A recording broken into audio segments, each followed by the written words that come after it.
est de retour dans l'émission avec Ken Bogart qui me laisse la parole, c'est gentil. Bah ouais, moi On se fait des petits. Je suis trop comme ça. Voilà, Mais c'est chacun son tour, chacun une introduction. On est littéralement sur du tennis de table, du coup, ouais. de la parole. Ah, tu connais dans ce moment. Ah, je le maîtrise tellement parce que j'ai pas le choix. Des fois, c'est s'il te plaît. Ah ouais. C'est des trucs en off. Mon enfant fait du tennis de table, voilà, comme ça vous savez. Mais c'est pas de tennis de table dont on va parler maintenant, puisqu'on va aborder un univers qu'on ne connaît pas forcément, parce que vous savez finalement c'est quoi un peu le métier d'un éditeur, mais dans la chaîne du manga, il y a énormément de métiers, dont représentant commercial. Et nous sommes avec Lucas Maupin, qui n'a pas fui. Bonsoir. Il est toujours là. Bonjour Bonsoir Lucas. Caroline, bonsoir Ken, rebonsoir Ludivine et bonsoir cher public. Voilà, merci de m'accueillir pour venir parler effectivement d'un métier un peu inconnu dans la chaîne du livre. Voilà. Et on aimerait bien savoir justement finalement en quoi consiste le travail de représentant commercial dans le manga. Eh ben, ça tombe bien que vous me posiez la question. Donc, effectivement, on voit bien le début d'un livre, auteur et éditeur d'un côté. On voit bien la finalité, le libraire et puis, on va dire, le lecteur ou la lectrice à ce moment-là. Sauf qu'en fait, il existe aussi deux autres maillons de la chaîne qui font un petit peu la transition.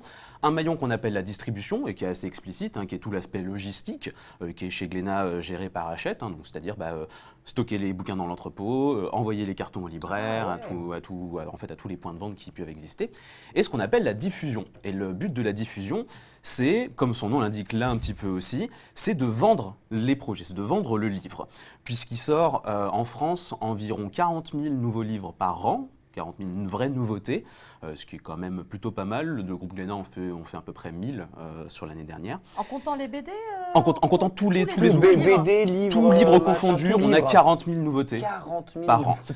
Et donc un libraire, si on lui laisse 40 000 nouveautés par an, je pense qu'il va exploser, son cerveau va surchauffer, il va faire une syncope. Et donc il faut des gens pour les guider, pour leur dire qu'est-ce qui est plus un enjeu qu'un autre, qu'est-ce qui est prévu comme plan marketing, comme plan commercial, de quoi parlent les titres, hein, parce que ça peut paraître un peu évident comme ça, mais en fait les libraires ne le savent pas forcément. Ils ne sont pas tous spécialisés, ils n'ont pas tous lu les scans sur le net avant ou quoi que ce soit. Qu'est-ce qui correspond le plus au public de sa librairie aussi ? Qu'est-ce qui correspond le plus au public, tout à fait, Ludivine, parce qu'un spé manga va pas faire une librairie spécialisée dans le manga, on va dire, va pas forcément avoir le même public qu'un espace culturel Leclerc ou qu'un Carrefour, clairement. Ah oui, c'est vrai. Voilà. Et tout ça, en fait, c'est le job de représentant. Donc, on appelle ça des représ hein, dans le milieu. Les fameux représ, voilà. Donc, c'est mon job. Je fais le lien, en fait, entre Glénat, mon éditeur, mon employeur, et mes librairies. Donc, moi, je bosse sur la Normandie. Un petit bout de région parisienne aussi avec le département des Yvelines. Voilà, représente la Normandie, vive Caen. Le clan de la Normandie. Voilà, le clan normand, mais en même temps c'est la plus belle des régions, il faut le dire. Et donc voilà, on s'occupe tous d'un secteur spécifique, on a tous notre petite chasse gardée si on peut dire. Ok. Et après on tourne, très littéralement en fait, on prend notre petite voiture, ou notre grosse voiture souvent parce qu'on a plein de choses à mettre dedans, et on va rouler, on va voir les libraires, on va leur présenter les nouveautés qui vont arriver. Tu fais de la voiture toute la journée. Je fais 40 000 km par an. Tu fais 40 000 km par an, et encore j'ai relativement... De travail, hein, de déplacement de travail, Oui. ouais. Et encore, j'ai un secteur qui est plutôt resserré géographiquement. Plutôt petit, J'ai des collègues qui ont plutôt une dizaine de départements et qui, eux, font 50 000, voire parfois 55 000 à l'année. Voilà. Donc on dépense beaucoup d'essence. Désolé pour la planète. Mais c'est un petit peu... carbone là.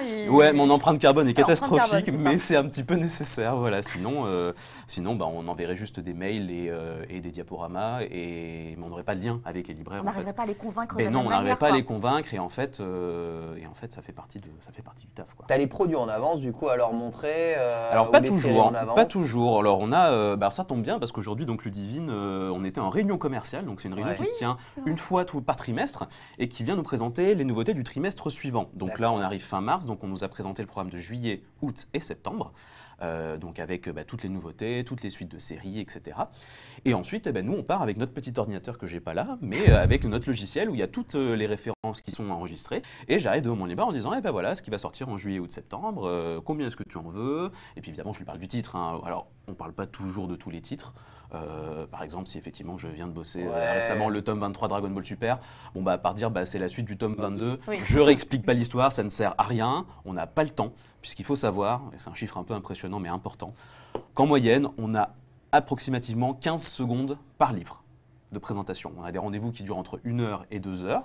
parce que je dois gérer à peu près plus de 80 clients par trimestre, donc il faut quand même pouvoir le faire. Mais tu répètes beaucoup alors. Et ouais. Et donc, à peu près en moyenne 15 secondes par livre. Donc forcément, il y a des moments où il faut passer un peu plus que 15 secondes par bouquin, sur une nouveauté notamment. Donc forcément, on fait des choix, on squeeze des informations, puisqu'effectivement, il n'y a pas grand-chose à dire sur un tome 23 Dragon Ball Super, à part tu prends ce que tu as vendu du tome 22, et puis on repart sur la même. Ouais, c'est souvent comme ça que tu vas raisonner quand un libraire te dit il me faut tant de volume.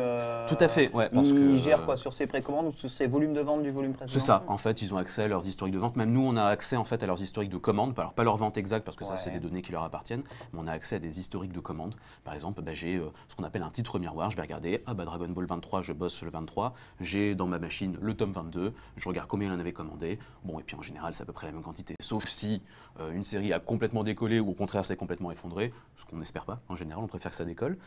Ça peut arriver, mais bon, voilà, en l'occurrence, sur des suites de séries, ça se passe facilement. Donc en fait, tout notre temps de rendez-vous, il est essentiellement dédié à ces fameuses nouveautés, ces nouveaux titres qu'il faut prendre le temps de défendre, qu'il faut prendre le temps de présenter et voilà, de défendre un peu avec les dents. J'ai une question, est-ce que tu t'occupes aussi, en plus des mangas, des opérations commerciales en magasin? Tout à fait, ouais, parce que donc alors tu présentes les goodies aussi. Je présente les fameux goodies, effectivement. Donc en fait, les libraires ne sont pas forcés de faire ces opérations commerciales. Ils ont le droit ou non de les commander. C'est comme un produit, en fait, on leur vend. Les goodies ont une petite référence, un petit code barre, et on les commande de la même façon. Je commande 5 packs d'Ex Libris Tokyo Revengers, par exemple, avec le libraire. Alors c'est soumis à des conditions, évidemment. Il faut que le libraire il ait commandé suffisamment du truc, machin, etc. Mais enfin, ça, c'est on va dire de la magouille interne. Mais en tout cas, voilà, ouais, je gère aussi. Et encore, on parle de manga, effectivement, parce qu'on est sur Glénat Manga, mais il y a aussi tout le catalogue bande dessinée de Glénat, il y a le catalogue jeunesse, il y a le catalogue des beaux livres, de plein de guides de randonnée, etc. Et nous, depuis que le groupe Glénat a racheté le groupe Hugo, on fait aussi beaucoup de new romance. Donc j'ai approximativement 350 titres par trimestre à présenter. Sur un rendez-vous d'une à 2 heures. Ah non, je m'occupe de tout le catalogue Glénat. Et c'est là que ça devient un peu complexe, parce qu'il faut que tu arrives à avoir tout le monde dans ton rendez-vous, sur un rendez-vous qui, je te dis, dure 1 à 2 heures. Tu dois vachement bien connaître ton catalogue aussi, surtout. Et c'est là, voilà, c'est là, je dirais, la capacité essentielle du représentant, c'est de connaître son catalogue, de connaître son client. Je dirais même que c'est ça le plus important encore, parce que comme je disais, des points de vente ont des profils de clients très divers et variés. Alors sur des gros enjeux, évidemment, tout le monde prend One Piece. Ça, par exemple, One Piece, ça fait partie en Normandie, même en Normandie, même dans le fin fond de la Normandie, ne vous inquiétez pas, ils auront le tome 109 et le tome 110 de One Piece. Exactement. Les Normands qui nous regardent, le petit carrefour au coin de votre village de 500 habitants, il aura One Piece, parce que c'est One Piece et que c'est quand même le manga le plus vendu en France et au monde de façon générale. Par contre, sur plein d'autres choses, effectivement, il y a des trucs qui sont plutôt pour un public de SPBD, plutôt pour un public de libraire généraliste, plutôt pour un public de grandes surfaces culturelles comme Fnac, Cultura, voire même de supermarchés. On ne vend pas du tout la même chose. Full Night, dont on parlait tout à l'heure, qui est d'ailleurs une super série lisée Full Night. À Carrefour, ils n'en ont pas grand chose à faire. Mais c'est normal. Enfin, on va dire que voilà, c'est des points de vente qui sont extrêmement grand public, qui vont se concentrer sur l'essentiel du catalogue, sur les grosses sorties, One Piece, Dragon Ball, Tokyo Revengers, effectivement, voilà. Et donc, c'est ça, la connaissance de son client, elle est essentielle, puisque du coup, tu vas pas forcément tout présenter à ton client si tu sais qu'il y a des choses qui ne lui correspondent pas. Parce que tu dois gagner du temps et parce que ça montre en fait à ton libraire qu'il peut te faire confiance, puisqu'il se rend compte que tu connais son point de vente. Et ce que je dis toujours, c'est que je bosse, oui, pour Glénat, mais je bosse aussi pour mes libraires, puisqu'en fait, mon but, c'est quand même qu'ils se fassent du chiffre d'affaires. Je suis commercial, après tout. Mon but, c'est que mes libraires fassent de l'argent et voilà, ils fassent leur business. Et donc, il faut qu'ils aient la bonne cam, dans les bonnes quantités. Et le livre est une cam un peu particulière, évidemment, c'est pas des boîtes de petits pois, c'est pas du tout le même genre de gestion, mais n'empêche que parfois, oui, il y a un vrai aspect gestionnel et commercial qui joue et qui est important à garder en tête. Caro, vas-y. Oui, effectivement, j'ai une question, mais sur un cas un peu précis. Après, si tu me dis, on ne peut pas répondre à ça parce que c'était pas prévu, Caro. Vraiment, il n'y a aucun problème. Mais je suis en train de penser en fait au cas peut-être un peu particulier, mine de rien, de Oreko Tachibana qui est arrivé dans le catalogue de Glénat il n'y a pas très longtemps. Et c'était un enjeu massif. Il y a eu des publicités dans le métro, il y a eu une communication de masse qui était énorme. Et je me demandais, pour un titre qui est loin de ce que représente un One Piece, est-ce que c'est un titre qu'on peut réussir à placer justement dans des carrefours où ça reste quand même malgré tout un titre qu'on va rediriger que vers des librairies un peu généralistes de type Fnac et des libraires spé où on peut toucher les centres commerciaux? Alors sur Oreko Tachibana, j'avoue que oui, effectivement, c'est pas le genre de choses que vont prendre ce qu'on appelle les grandes surfaces alimentaires, les GSA, donc effectivement tous les hypermarchés. Fnac et Cultura, au contraire, sont très très friands. Oui, Fnac est un client, et Fnac et les GSS sont des grandes surfaces grandes surfaces spécialisées, donc ce qu'on dit Fnac, Cultura, Espace Culturel, Leclerc, Furet du Nord, etc. Là, sont très friands de ce genre de choses. Alors Oreko Tachibana était effectivement un très gros enjeu, à la fois d'image de marque, à la fois de titre, parce que c'est absolument génial ce que fait Oreko Tachibana. Voilà, je suis un gros lecteur de Shoujo Josei et j'adore ce que fait Oreko Tachibana. Mais là, oui, sur ce genre de point de vente, c'est effectivement plus compliqué. Et parfois, c'est pas notre avantage en fait de les placer, puisque comme je disais, le livre, c'est pas une gamme comme une autre, puisqu'en fait, sur le livre, les libraires et les points de vente ont un droit de retour. C'est-à-dire que la marchandise qui n'est pas vendue, ils peuvent la renvoyer. Elle va être reprise et elle va leur être remboursée, sous certaines conditions un peu particulières qui appartiennent effectivement à la distribution, mais c'est possible. En revanche, on veut quand même toujours éviter ça, parce que ça fait de la manutention, ça fait des frais d'envoi et des frais de retour, donc on évite.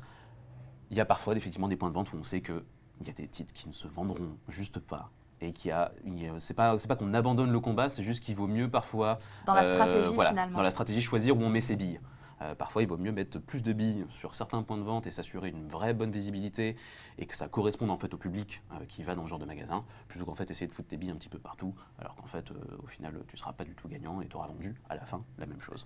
Ça représente quoi là, les différents clients que tu peux avoir et les différents points de vente d'un point de vue vente de manga? Combien représente une grande surface généraliste d'une grande surface spécialisée en termes de carnet de commandes? Est-ce que finalement le plus gros client c'est les petits libraires et l'ensemble des petits libraires, ou c'est l'ensemble des quelques grandes surfaces que tu gères?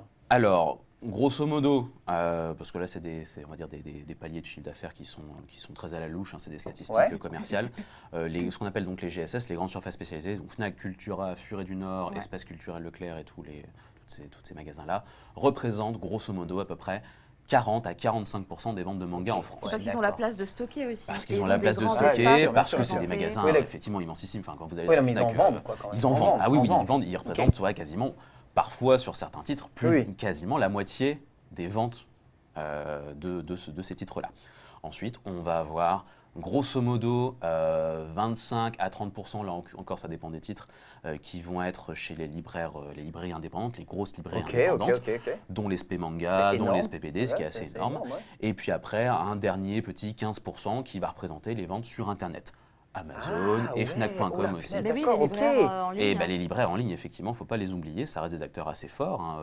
Amazon est souvent... Non mais justement, moi je pensais que c'était beaucoup plus fort que ça. Pas tant que ça en fait. Moi le chiffre que tu me donnes, c'est... Les Français sont très très attachés. Peut-être à l'époque du Covid, c'était un autre chiffre. Ah oui, le Covid a effectivement été particulier. Et c'est quelque chose qui en plus est plutôt en baisse avec les récentes lois d'Arcos, notamment sur la question des frais de port du livre, où Amazon n'a plus le droit de faire des frais de port, parce que forcément si tu vas pour acheter ton One Piece à 7,20 € et que tu as 3,99 € de frais de port avec, tu ne l'achètes plus. Voilà, les paniers abandonnés. Ça me fait aller en magasin de voilà, alors malheureusement pas tant que ça. Enfin, on voit quand même un petit effet, c'est pas non plus la folie en magasin. Si commande 80 € de livres, là ils ont un peu plus effectivement, mais ça correspondait pas forcément au comportement qu'on pouvait avoir sur Amazon ou sur Fnac.com. C'était vraiment beaucoup de comportements d'achat à l'unité. Donc effectivement tu te retrouves avec des aberrations t'as un bouquin que tu vas payer 7,20 €, on va y avoir des frais de port qui matriculent, t'as un envoi qui est payé pour ça, l'empreinte carbone, etc. Enfin d'un moment, faut voilà, c'est pas idéal. Comment tu sens l'intérêt des grondes surfaces? Alors là, je parle vraiment des généralistes, pas des spécialisés, des grandes surfaces généralistes. Les Carrefour, Auchan, etc. J'ai vraiment souvenir, c'est mon point d'entrée personnel dans le manga, c'est un Leclerc. Ah bah moi aussi. C'est un Leclerc. C'est ma grand-mère qui m'avait acheté le tome 26 de Shaman King. Alors pourquoi le tome 26? Je sais pas, j'avais jamais lu la série autrement, mais j'ai ce souvenir de Dragon Ball. Mais c'est ça, ce tome que tu as gardé toute ta vie, que tu as relu, la relure est complètement déchirée, c'est ça. C'est toujours aussi ultra important finalement. Alors, ça ne l'est pas tant que ça dans les ventes globales. Alors, si, ça l'est, hein, c'est important évidemment, toutes ces grandes surfaces, surtout sur des grosses séries très grand public. Ouais, d'accord, ok. C'est beaucoup de points d'entrée, parce qu'effectivement, bah oui, c'est papa, maman qui vont faire les courses, et puis le gamin qui va dans son rayon de magasin, et puis qui va ah bah tiens, maman, je peux avoir le manga, le One Piece, le Pokémon, le machin. Oui, ça représente beaucoup de choses.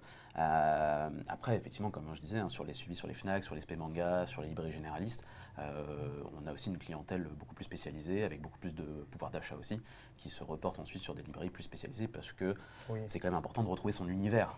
Quand tu rentres dans une librairie SP Manga, c'est pas la même chose que le rayon de Carrefour. C'est là où je vais maintenant. Voilà, exactement, parce que tu vas retrouver beaucoup plus de séries. On en parlait évidemment, Oriko Tachibana à Carrefour, pas forcément. Normalement, dans ton SP Manga, ça va à peu près. Tu as un côté local aussi qui est vraiment, que moi j'apprécie beaucoup. Ton commerce de proximité. Il faut souvent aller dans une zone industrielle pour aller à la Fnac ou un truc comme ça. Et là, alors que mon libraire, il est littéralement en face de mon monop, quoi, tu vois. Ben voilà, c'est ça. Souvent le cas dans les quand tu habites en centre-ville, c'est quand même un... Mais quand tu vis loin, enfin, moi je prends un exemple de Bordeaux, puisque des fois je vais là-bas, et c'est vrai que en fait, c'est les très grands centres commerciaux, et il y a toujours, alors tu as le Carrefour gigantesque, encore plus grand que chez nous, et à côté, tu vas avoir effectivement le Cultura, enfin c'est vrai que tu es obligé de te déplacer quand même loin. Moi, je peux comprendre quand tu vis dans ce genre d'endroit, excentré, on va dire, des très grosses villes où tu es vraiment, tu vois, de manière très rurale. Enfin là, tu es tellement loin de tout que tu dois prendre ton véhicule pour te déplacer quoi qu'il arrive. Quand je vivais à 3, c'était comme ça. T'as pas le choix. Du coup, je comprends qu'il y ait beaucoup de gens qui aillent là-bas. Je suis en Normandie, je vois effectivement des villes comme, je prends, je sais pas, par exemple Cherbourg, qui est sur la pointe du Cotentin. Hormis la librairie du centre-ville de Cherbourg et le Leclerc de Cherbourg, tu n'as rien à 20 km à la ronde qui vend du bouquin, à peu de choses près. En dehors, effectivement, du One Piece dans le carrefour du coin. Mais si tu veux un manga un peu spécialiste, et ben là, si t'as pas le choix. Voilà. Donc effectivement, oui, ça dépend énormément des endroits. Ça dépend vraiment de la géographie de tes lieux. Et il y a une sociologie super intéressante à faire sur ça, sur les ventes de mangas selon les bleds où t'es et ce qu'il y a de dispo comme magasin. J'ai une curiosité. Dis-moi. Est-ce que quand tu vas voir tes petits libraires, est-ce que des fois c'est compliqué dans le sens où tu as un gros truc qui arrive? Imaginons, c'est le futur. Moi, j'ai Loulis Dragon qui arrive en juillet. Par exemple. Au hasard. Au hasard, complètement. Et en juillet, finalement, c'est quand même un mois stratégique pour énormément de maisons d'édition. Ça se joue comment la bataille pour dire mais non, mais c'est lui qui doit être en tête de gondole. Enfin, je ne me rends pas compte. Je pense que la tête de gondole est quand même assez grande. Hein, mais finalement, pas si grande que ça, parce que finalement, si quand on parlait de 40 000 bouquins qui sortent par an, le manga représente énormément. Il y a l'explosion depuis l'explosion du manga avec le Covid et tout ça. Le nombre de sorties de manga a complètement pété les scores. Enfin, c'est un plafond on n'a pas juste percé le plafond, on l'a complètement. Par mois, il y a entre 250 et 300 mangas, tomes, suites confondus, enfin les 1, les 25 et tout confondu, entre 250 et 300 mangas qui sortent par mois. Ouais. C'est pour ça que j'ai de la peine un peu pour ces libraires des fois qui ont des petites boutiques. Et du coup, je me demandais comment tu arrives, quelles sont les méthodes peut-être ou les difficultés que tu rencontres quand tu te dis, mais non, Loulis Dragon est plus important parce que, comment tu gères la situation? Alors tu parlais du couteau sous la gorge tout à l'heure, on ne fait pas ce genre de méthode. C'est là qu'on le sort. Voilà, c'est là qu'on sort le couteau sous la gorge. Blague à part. Séquestre les libraires. Exactement, je fais les gros yeux et je lui dis, c'est mon livre que tu prends. Non, effectivement, c'est une très très bonne question. Comment est-ce qu'on gère cette concurrence entre guillemets? Alors je mets des guillemets parce qu'en fait, nous en tant que commerciaux, on n'est pas forcément en concurrence avec les autres commerciaux déjà. Parce que vous vous croisez des fois? On se croise très régulièrement. En fait, c'est plus nos collègues du terrain que nos propres collègues, parfois de l'équipe, même si j'adore évidemment mon équipe. Mais je veux dire, on a chacun notre chasse gardée, donc forcément on se croise pas, on peut pas se croiser sur nos secteurs.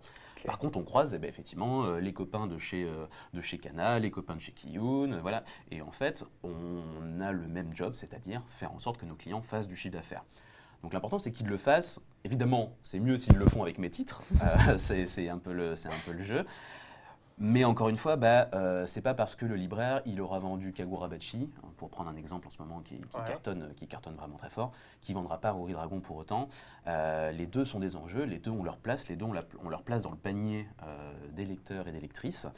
Et donc, sur la question de la place, on va toujours avoir la place pour les gros enjeux des gros éditeurs. C'est pas forcément une bataille qu'on doit tout le temps mener, parce qu'un libraire se rend généralement compte que Oui, peut-être qu'il y a une autre sortie, une grosse sortie à ce moment-là, mais ça fait 2 grosses sorties. Donc moi, ça me fait 2 titres que je vais potentiellement beaucoup vendre. Je ne vais pas en choisir l'un plutôt que l'autre et dire à mes clients, ah bah non, désolé, j'ai pas pris celui-là parce qu'il y avait déjà l'autre qui sortait, et si tu le veux, bah, va l'acheter au Carrefour à côté, quoi. Mais est-ce que l'enjeu des ventes du tome 1, c'est pas un enjeu assez fondamental pour ensuite la bonne santé d'une série? Tout à fait. Alors, il y a quand même une bataille là-dessus. Même plus qu'une question de vente, en fait, je dirais, c'est aussi une question de visibilité. Ouais, c'est ça. D'impact, en fait. Voilà. On ne parle pas forcément toujours Les ventes sont évidemment importantes parce que c'est ça qui fait de l'argent, c'est ça qui fait qu'on peut rembourser les achats de droits, etc.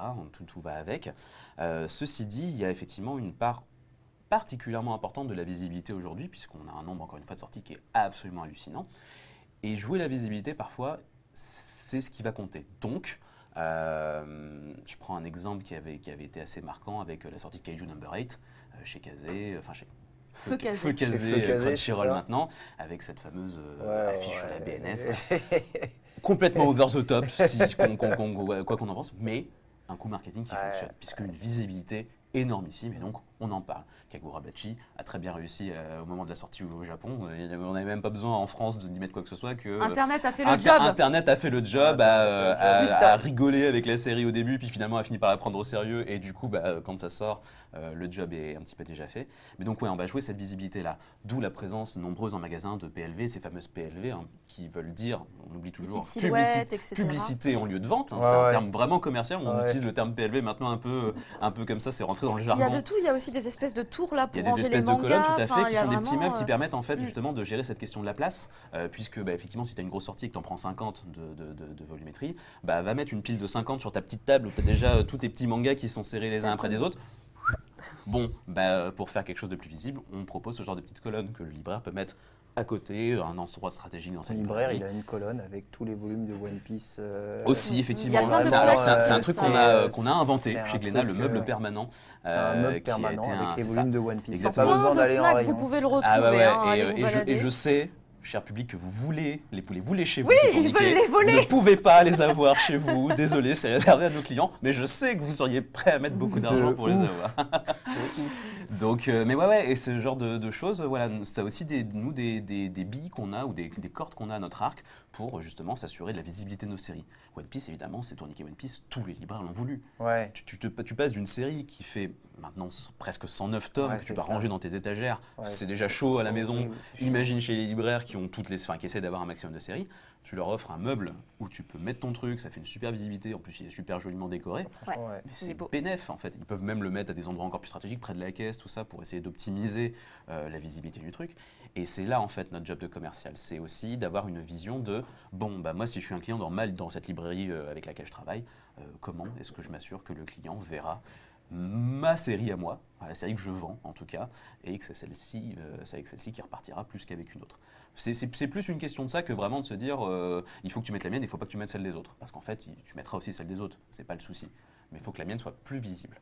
Je me demandais s'il n'y avait pas des gens qui étaient en mode je prends tout ce grand quart de table. Tu promets, hein. Enfin, je me demandais, on n'a pas vraiment de système d'achat de place. On a évidemment des contrats de publicité avec des grandes chaînes, avec des magasins. Enfin, c'est un truc que vous voyez qui est très transparent, hein, que vous voyez en magasin quand vous voyez un visuel à la Fnac ou à Leclerc ou quoi que ce soit. Vous vous doutez bien que c'est dealé, hein, c'est pas bon pouvoir. C'est pas un hasard. C'est pas un hasard, c'est dealé évidemment. Ça fait partie des contrats, des choses qu'on deal ensemble.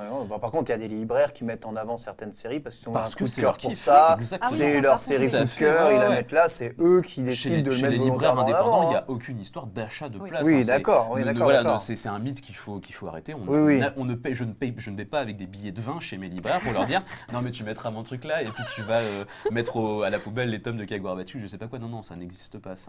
Le libraire fait ce qu'il veut. Ça serait illégal de faire ça. Ça serait complètement illégal déjà, exactement. Et ensuite, on n'a pas besoin de ça en fait. Le but, c'est effectivement de... Et c'est pour ça qu'on a des super équipes après qui créent ces goodies, qui créent ces PLV et les équipes aussi digitales qui créent les trailers, qui créent la publicité. Toute cette communication. Justement, exactement, pour qu'on ait toutes ces billes en disant regarde, cette grosse série, c'est pas juste moi qui te dis qu'elle est grosse et qu'elle va cartonner. En fait, on a mis tout ça. J'arrive avec, c'est un peu comme si j'étais en all-in sur du poker et j'arrive avec toutes mes billes et je fais voilà ce que j'ai à te proposer. Maintenant, on deal. Et il y a des fois où tu dis, je veux bien vous passer ce genre de série, mais il faut que vous preniez quand même aussi ça, et que vous les mettiez en avant. Pas forcément, encore une fois, le libraire reste complètement décisionnaire de ce qu'il commande. Okay. Il peut, puisque comme il a le droit de les retourner, ces quantités-là, je veux dire, si je lui ai commandé un truc qu'il ne voulait pas, déjà il va m'engueuler, il aura raison de le faire, parce que c'est pas sympa de commander, c'est leur argent. Après tout, moi je joue. C'est marrant parce que je passe des commandes, mais c'est avec leur trésorerie à la fin, c'est leur argent. C'est eux qui payent les commandes. Exactement. C'est pour ça qu'après ils les vendent pour récupérer l'argent. Exactement, c'est ça. Oui, voilà, c'est comme ça que ça marche. Voilà, c'est comme ça que ça marche. Donc ils restent complètement décisionnaires de ce qu'ils font. Il n'y a jamais l'éditeur qui va leur mettre effectivement un couteau sous la gorge en leur disant tu prends ça ou pas.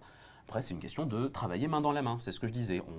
On bosse pour que Glénat fasse du chiffre d'affaires, mais si on fait du chiffre d'affaires via nos points de vente qui vendent en fait. Le chiffre d'affaires, il n'est pas magique parce que j'ai des commandes. Le but, c'est qu'un tome commandé soit un tome vendu. Exactement, parce que sinon, si nous est renvoyé, le libraire il est remboursé et nous, c'est des trucs qui pourrissent dans les entrepôts et les entrepôts ils coûtent de l'argent parce qu'il faut louer l'espace et voilà. Et la légende du pilon, c'est une vérité. La légende du pilon. Ne parlons pas des légendes, ne parlons pas des légendes et des mythes. Moi, on m'a raconté ça une fois et j'ai eu très peur. Le pilon est une réalité économique surtout parce qu'encore une fois, on parle de questions de place. Oui. La place, ça coûte cher. C'est ce qui coûte le plus cher dans le livre. C'est louer ton espace. Et quand tu loues effectivement des mètres carrés dans tes entrepôts pour mettre tes tomes de One Piece que tu vends à la centaine chaque jour, c'est très bien. Si tu loues un espace pour stocker 10 000 d'un truc que tu n'as pas vendu depuis 6 ans, c'est un peu compliqué. Et au bout d'un moment, il y a des réalités économiques qui rentrent en compte. Je vous rassure, toutes et tous, le pilon, c'est pas juste, on ne met pas au feu les livres, ils sont broyés et recyclés en fait, pour faire du papier derrière qui servira du papier d'emballage, du papier pour refaire des bouquins, des petits bouquins poche, des choses comme ça. Voilà. C'est l'instant écolo de. C'est l'instant écolo, mais c'est important. Voilà, c'est pas juste de la destruction gratuite. Ça nous fait pas plaisir de mettre on n'a pas un espèce de rire maléfique en mettant des bouquins en feu en mode oh, ça brûle, c'est super. Non, il y a une vraie. La face cachée. Voilà, exactement. Il y a un cycle du papier, heureusement, qui est fait.